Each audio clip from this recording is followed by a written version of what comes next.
ജയിലിൽ സന്ദർശകരെ കാണാൻ വിസമ്മതിച്ച് രാഹുൽ മാങ്കൂട്ടത്തിൽ. ജയിലിലെത്തിയ അടൂരിലെ കോൺഗ്രസ് പ്രവർത്തകനെ കാണാൻ കൂട്ടാക്കിയില്ല.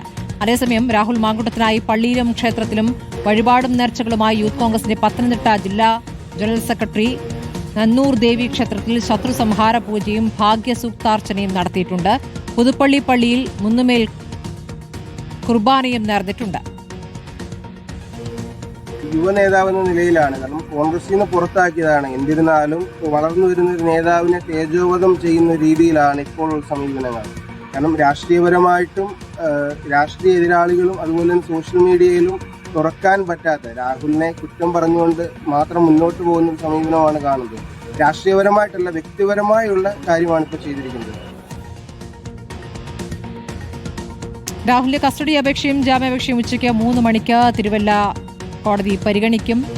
ശരത് എസ്.എസും AV ജയശങ്കറുമാണ് വിവരങ്ങളുമായുള്ളത്. ആദ്യം ശരത്തിലേക്കാണ്. ശരത്ത്, ഇപ്പോൾ ജയിലിൽ കാണാൻ ആരാണ് പോയത് രാഹുലിനെ? അദ്ദേഹത്തിന്റെ പ്രതികരണമാണോ ഇപ്പോൾ നമ്മൾ കണ്ടത്?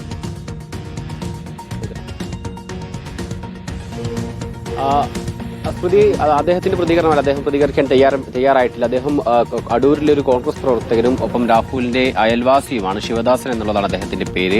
അല്പസമയം രാവിലെയായിരുന്നു അദ്ദേഹം ഇത്തരത്തിൽ ഈ സന്ദർശകരുടെ സമയം രാവിലെ 11 മണി മുതലാണ് ആരംഭിക്കുന്നത്. ആ സമയത്തായിരുന്നു അദ്ദേഹം വന്നിട്ടുണ്ടായിരുന്നു. പിന്നീട് ഇതിന്റെ അപേക്ഷ നൽകി, സന്ദർശകം വിസിറ്റേഴ്സിന്റെ അപേക്ഷ നൽകുകയും ചെയ്തിരുന്നു. പക്ഷേ പിന്നീട് അനുമതി നൽകിയില്ല എന്നുള്ള കാര്യം ഉദ്യോഗസ്ഥർ തരത്തിൽ ഈ ഇദ്ദേഹത്തെ അറിയിക്കുകയും അതായത് രാഹുൽ കാണാൻ വിസമ്മതിച്ചു എന്നുള്ള കാര്യം അറിയിച്ചതിനെ തുടർന്ന് അദ്ദേഹം ഇവിടുന്ന് മടങ്ങുകയാണ് ചെയ്തിട്ടുള്ളത്. നിലവിൽ അദ്ദേഹം പ്രതികരിക്കാനും തന്നെ തയ്യാറായിട്ടില്ല. അടൂരിലൊരു കോൺഗ്രസ് പ്രവർത്തകനാണ്. അദ്ദേഹം രാഹുലിന്റെ അയൽവാസി കൂടിയാണ്. നിലവിൽ രാഹുലിന്റെ മറ്റ് സുഹൃത്തുക്കൾ ഇപ്പോൾ നിലവിൽ എത്തിയിട്ടുണ്ട്. വസ്ത്രം ഉൾപ്പെടെയുള്ള മറ്റു സാധനങ്ങളൊക്കെ തന്നെ കൈമാറാനായിരിക്കും എന്നുള്ളതാണ് മനസ്സിലാക്കുന്നത്. നിലവിൽ ഏതായാലും രാഹുൽ ഇപ്പോൾ മാവേലിക്കര സ്പെഷ്യൽ സബ് ജയിലിൽ തുടരുകയാണ്. ഇന്ന് കഴിഞ്ഞ ദിവസം തന്നെ ബന്ധുക്കളെത്തി വസ്ത്രങ്ങളും ഒപ്പം ബുക്കുകളടക്കം രാഹുലിന് കൈമാറിയിരുന്നു. നിലവിൽ എന്തായാലും ഇന്നിപ്പോൾ ജാമ്യാപേക്ഷ അടക്കം പരിഗണിക്കുന്നുണ്ട്. ഇതിനു പുറമെ ഈ ജയിൽ മാറ്റത്തെക്കുറിച്ച് ചില സൂചനകൾ നേരത്തെ ഉണ്ടായിരുന്നു. പക്ഷേ നിലവിൽ അക്കാര്യത്തിലും തീരുമാനമായിട്ടില്ല. രാഹുൽ ഇപ്പോഴും ഈ മാവേലിക്കരയിലെ ജയിലിൽ തന്നെ തുടരുകയാണ്. ജയിൽ മാറ്റം സംബന്ധിച്ചുള്ളൊരു ഔദ്യോഗിക തീരുമാനം വന്നിട്ടില്ല എന്നുള്ളതാണ് സൂപ്രണ്ടും അറിയിച്ചത്. വിവരങ്ങളുമായി ജയശങ്കർ. ഇപ്പോൾ രാഹുൽ മാങ്കൂട്ടത്തിന് വേണ്ടി നേർച്ചയൊക്കെ നടത്തിക്കൊണ്ടൊരു നേതാവുണ്ട്.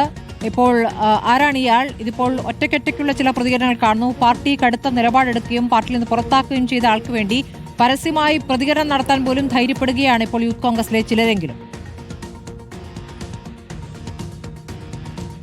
അതെ സ്മൃതി, രാഹുൽ മാങ്കൂട്ടത്തിനെ കോൺഗ്രസ് പാർട്ടിയിൽ നിന്ന് പുറത്താക്കി എന്ന് പറയുമ്പോഴും രാഹുലിന്റെ ഇടവും വലവും നിന്നുകൊണ്ട് പിന്തുണ നൽകുന്നത് കോൺഗ്രസ് പ്രവർത്തകർ തന്നെയാണ്. ആ കാഴ്ചകളാണ് നമ്മൾ കാണുന്നത്.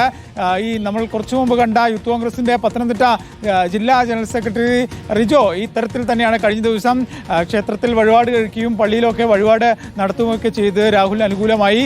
രാഹുലിനെ പാർട്ടിയിൽ നിന്ന് പുറത്താക്കി എന്ന് പറയുമ്പോഴും ഇപ്പോഴും പ്രവർത്തകർക്കിടയിൽ രാഹുലിനൊരു സ്വാധീനമുണ്ട്. ആ സ്വാധീനം തെളിയിക്കുന്നതാണ് ഇത്തരത്തിലുള്ള നടപടി. പത്തനംതിട്ട ജില്ലയിൽ പൊതുവിൽ അടൂരിലും പത്തനംതിട്ട നഗരത്തിലുമൊക്കെ തന്നെ ഇപ്പോഴും രാഹുൽ അനുകൂലികൾ, രാഹുൽ ബ്രിഗേഡ്, രാഹുൽ ഗ്രൂപ്പ് ഒക്കെ തന്നെ വളരെ സജീവമാണത്. രാഹുലിനെ പാർട്ടിയിൽ നിന്ന് പുറത്താക്കിയതിനു ശേഷവും ആ ഗ്രൂപ്പുകൾ സജീവമാണ്. സമൂഹ മാധ്യമങ്ങളിൽ ഉൾപ്പെടെ ഇതുമായി ബന്ധപ്പെട്ട തരത്തിലുള്ള പോസ്റ്ററുകൾ ഉൾപ്പെടെ സജീവമായി വരികയും ചെയ്യുന്നുണ്ട്. അതുകൊണ്ട് തന്നെ ഇതിനെ വലിയ കൗതുകത്തോടെ കാണേണ്ട ഒരു കാര്യമായി തോന്നുന്നില്ല. കാരണം രാഹുലിന്റെ ഫേസ് പോസ്റ്റുകൾക്കടിയിൽ തന്നെ ഈ ഗ്രൂപ്പിന്റെ ഒക്കെ തന്നെ സജീവമായ ഇടപെടൽ കാണാനാകും. എന്തായാലും രാഹുലിന്റെ കസ്റ്റഡി അപേക്ഷ, SIT നൽകിയ കസ്റ്റഡി അപേക്ഷ, രാഹുലിനെ ആവശ്യപ്പെട്ടുകൊണ്ട് നൽകിയ കസ്റ്റഡി അപേക്ഷ തിരുവല്ല കോടതി ഉച്ചയ്ക്ക് ശേഷം പരിഗണിക്കുമെന്നാണ് മനസ്സിലാക്കുന്നത്. 3 മണിക്ക് പരിഗണിക്കാമെന്നാണ് കോടതി നിലവിൽ അറിയിച്ചിരിക്കുന്നത്. ഒപ്പം തന്നെ രാഹുൽ നൽകിയ ജാമ്യാപേക്ഷയും ഈ ഘട്ടത്തിൽ കോടതി പരിഗണിക്കും. ആദ്യം രാഹുലിന്റെ കസ്റ്റഡി അപേക്ഷയിലായിരിക്കും ഒരു തീരുമാനമുണ്ടാകുക. SIT കൃത്യമായി കോടതിയെ ഇക്കാര്യങ്ങൾ അറിയിച്ചിട്ടുണ്ട്. അതായത് രാഹുൽ മാങ്കൂട്ടം ഒരു ഹാബിറ്റർ ഒഫൻഡറാണ്.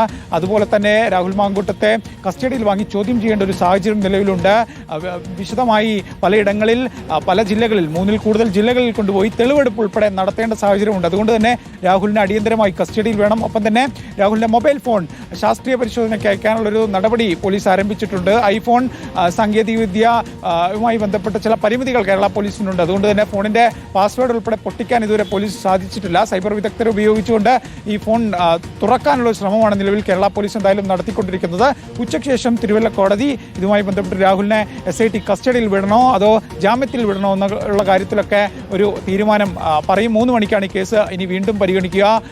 ഒപ്പം തന്നെ SIT ശക്തമായി രാഹുലിന്റെ ജാമ്യത്തെ എതിർക്കും. പക്ഷേ എന്തായാലും രാഹുലിന്റെ അഭിഭാഷകൻ കൃത്യമായി ആദ്യം ഈ കസ്റ്റഡി അപേക്ഷയുമായി ബന്ധപ്പെട്ട വാദം കഴിഞ്ഞതിന് ശേഷം മാത്രമായിരിക്കും ജാമ്യാപേക്ഷ ബന്ധപ്പെട്ട കാര്യം പരിഗണിക്കണമെന്ന കാര്യം കോടതിയിൽ ഉന്നയിക്കുക. ഒപ്പം തന്നെ ഈ ജയിൽ മാറ്റത്തിന്റെ കാര്യത്തിലും ഈ കസ്റ്റഡി അപേക്ഷ കോടതി പരിഗണിച്ച ശേഷമായിരിക്കും ഒരു അന്തിമ തീരുമാനം ഉണ്ടാകുക. സ്മൃതി. ശരി, ശരത്തും ഒപ്പം തന്നെ AV ജയശങ്കറുമാണ് വിവരങ്ങൾ നൽകിയത്.